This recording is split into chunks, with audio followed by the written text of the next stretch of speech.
while Raiman Sukuna gives a true jujitsu lesson to all the sorcerers, demonstrating his immense malevolence, curse-splitting abilities, and fire techniques. He takes down one by one the sorcerers of the jujitsu school: Satoru Gojo, Yuji Itadori, Kusakabe, Ino, Maki Zenin, and Yuta Okatsu. These are some of the allies of the Jujutsu school who fell before the King of Curses. However, the first on this list, Satoru Gojo, was exceptionally strong, being called the most powerful sorcerer of the modern era and possibly of all history, second only to Raiman Sukuna himself. But what if the situation were different? What if, instead of Raiman Sukuna, it was Satoru Gojo facing all the students? What would happen? Would the situation be that different? Would the students have any chance? Let's understand all of this now. But first, that basic request: subscribe to the channel, leave your like, it's very important. This helps YouTube understand that you like the content here on the channel and recommend the next videos. I count on your support, share it with your friends. Let's go. First, let's define who Satoru Gojo's students are and the allies of the Jujutsu school, excluding irregular individuals like Higuruma and Hajime Kashimo, who joined the group due to migrations and specific events. On Satoru Gojo's side, we have himself. On the other side, we have 18 students, with Yuji Itadori being the vessel of Raiman Sukuna, possessing blood manipulation, the sanctuary, and the reverse energy manipulation technique. Megumi Fushiguro is a user of the 10 shadows, having acquired practically all of them except the divine general Maharaga. Nobara Kujisaki, despite not having much cursed energy, possesses the resonance or voodoo doll technique capable of hitting targets with her remaining energy. Maki Zenin, after Shibuya, became a full user of celestial restriction, raising her potential to the level of Fushiguro and Toji, especially without the presence of Mai. Inumaki is a user of the innate cursed speech technique, and we also have Panda. Kinji Hikari is in the game with his jackpots, and Karara with her barrier and constellations technique. On the Kyoto side,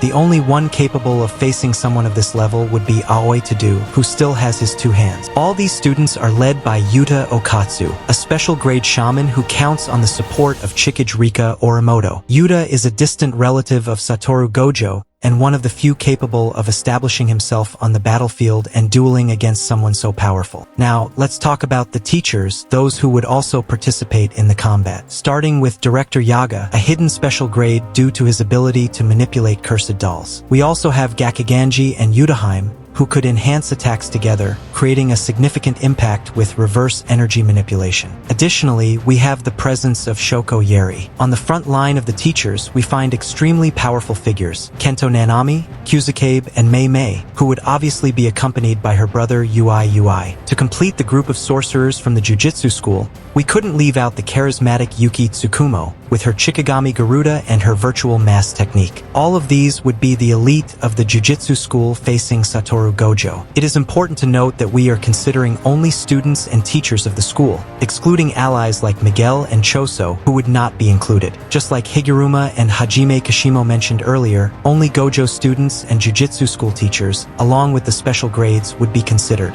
To face Satoru Gojo, the sorcerers would need to meticulously prepare and master a specific technique: domain expansion. This technique involves expanding a territory around the body in exchange for the inability to use other cursed techniques, thus allowing them to hit Satoru Gojo and overcome his infinity. Among the sorcerers mentioned, only Yuki Tsukumo and Yuta Okatsu, both special grade, have the talent necessary to reach this level. Others would need to rely on cursed weapon manipulation and take advantage of opportunities created during attacks, similar to what Sukuna did using the gaps opened by Maharaga. Throughout the history of Jujutsu, only 3 characters have managed to deal with Satoru Gojo's innate technique: Raiman Sukuna, Fushiguro Toji, and Miguel. Raiman Sukuna, through Pax and his technique, created the condition to extend the hit target, embedding this in his dismantling, allowing him to cut Gojo's infinity in half along with Gojo himself. Fushiguro Toji, on the other hand, used the 6 eyes fatigue over days to hinder the readings made by Gojo's brain at the time when infinity was not yet automatic.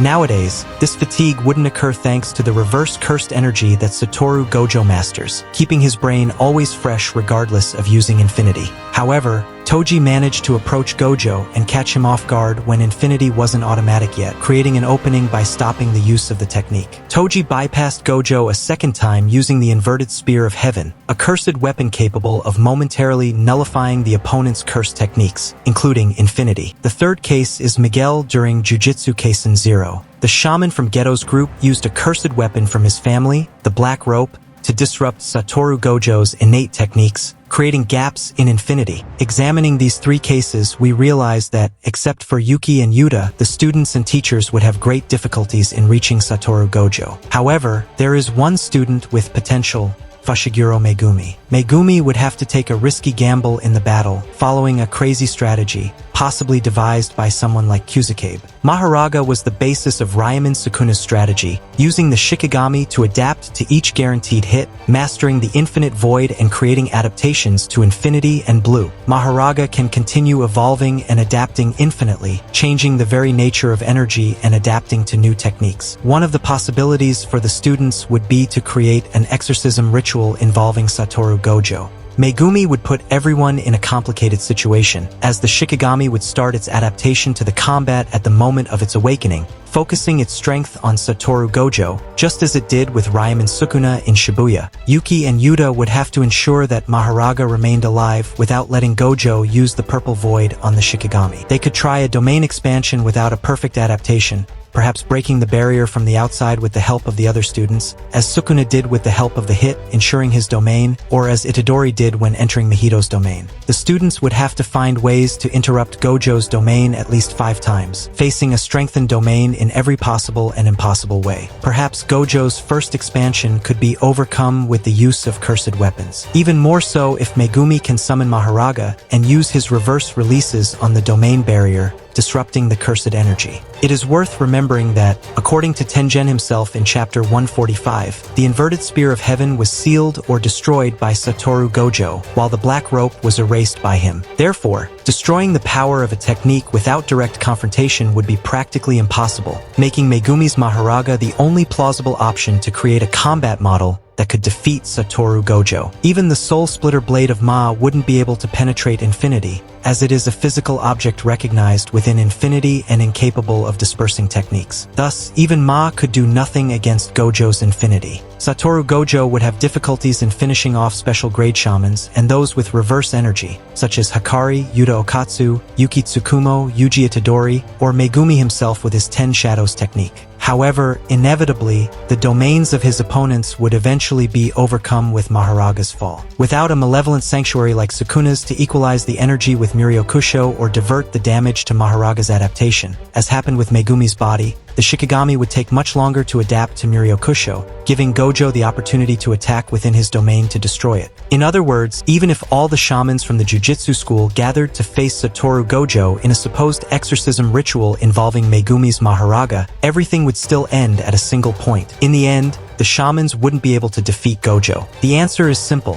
No domain would beat Gojo's. Even if they did, as we saw with Ryaman Sukuna himself finishing off Gojo, it would still be a complicated task due to Gojo's anti-domain techniques. In the end, all the students would certainly be defeated. After all, without a way to surpass Gojo's infinity, he would remain untouchable. And since Maharaga wouldn't be fully mastered and no shaman would have developed a technique like the cutting that cuts the world, it would be impossible for the Shikigami to follow this technique without a direct logical base with the host. To reach a conclusion similar to what happened in the combat, Maharaga would take much longer, as its limited adaptations would be made gradually, especially when it comes to complex changes like altering the nature of energy. In the end, this battle could even involve other shamans like Hajime Kashimo and Hirom Higuruma, besides those who are in the culling game. Even so, defeating Gojo would be extremely difficult, practically impossible, for all the reasons mentioned so far. The strategy one suggested would be the best way for everyone to win, but even then, it wouldn't come close to success, simply because Gojo's hack,